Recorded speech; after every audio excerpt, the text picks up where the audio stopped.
বিক্রম মিশ্রের সাথে সেনাপ্রধানের আলোচনার মূল বিষয় ছিল হচ্ছে পিলখানা হত্যাকাণ্ডের ব্যাপারে পূর্ণ তদন্ত না করা, আর একটা হচ্ছে বাংলাদেশের সাথে সামরিক এবং বেসামরিক যে সমস্ত চুক্তি হয়েছে, যে চুক্তিগুলা এখনো পাবলিক হয়নি, এগুলো যেন পাবলিক না হয়। কিন্তু বিক্রম মিশ্রের সাথে করার কথা ছিল সরকারের সাথেও আমি আমার ধারণা সরকারের সাথেও করেছে, কিন্তু he knows that general Walker is a stakeholder, so general ওয়াকারের সাথে সে একই বিষয়ে বক্তব্য রাখছে।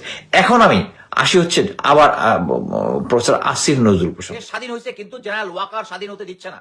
তার আন্ডারে যারা যারা এখন পর্যন্ত এই সমস্ত ইন্ডিয়ার অধীনে কাজ করেছে, যারা রয়্যাল আইনের পক্ষে কাজ করেছে, তাদেরকে উনি এখনো রেখেছে, জেনে বুঝে রেখেছে। দাবি সেটা হচ্ছে পিলখানা হত্যাকাণ্ড নিয়ে আমাদের একটা সুষ্ঠু বিচার করতে হবে। আমরা বলে আসছি যে শেখ হাসিনা সরকার যেহেতু নিজেই ইনভলভ ছিল এটার মধ্যে ভারতের ইনভলভটা অলরেডি প্রমাণিত। অতএব আমি বারবার বলেছিলাম যে এই ভারতের যে এগেনস্টে আমাদের যে হেজিমনি যেটা আছে, এটার এগেনস্টে শুধু যদি আমরা পিলখানা হত্যাকাণ্ড নিয়ে সঠিকভাবে যদি একটা কমিশন করে করি, আমরা যদি তদন্ত করি, তাহলেই কিন্তু ভারত সিধা হয়ে যাবে। কারণ এটা আন্তর্জাতিকভাবে তখন এটা জানা হবে যে এটার মধ্যে কারা কারা ইনভলভ ছিল।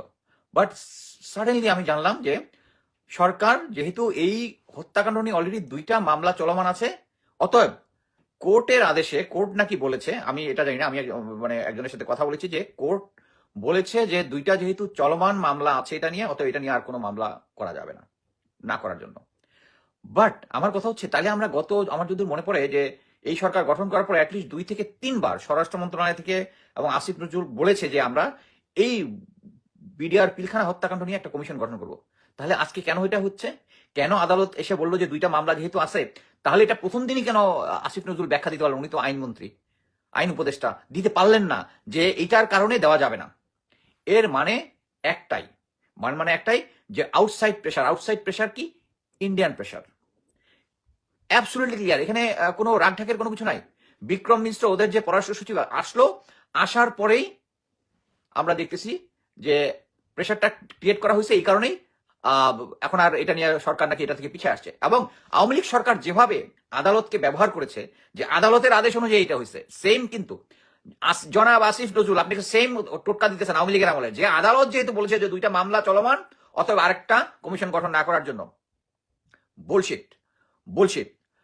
সবচেয়ে আমি অবাক হয়েছি যে এই যে পিলখানা হত্যাকাণ্ড নিয়ে যে এটা নিয়ে যে আলোচনা এবং এটা নিয়ে যে কাজ করতে হবে, আমরা যারা রিটায়ার্ড অফিসার আছি, যারা ভিকটিম ফ্যামিলি আছে, স্পেশালি জেনারেল শাকিলের ছেলে রাকিন, এরা প্রত্যেকেই খুব তৎপর ছিল। সবচেয়ে অবাক কাণ্ড, এই ঘটনার এই ঘোষণা দেওয়ার আগের দিন আমি একজন অফিসারের সাথে কথা বলতেছিলাম যে একটু দেখো তো ওদেরকে পুশ দিতে বলো, যে এটা এখনো একটা কমিশন কেন গঠন করলো, এখন পর্যন্ত 2 থেকে 3 বার হচ্ছে। তো অফিসারটা বললো, স্যার আমি একটু খোঁজ নিয়ে জানাচ্ছি। হঠাৎ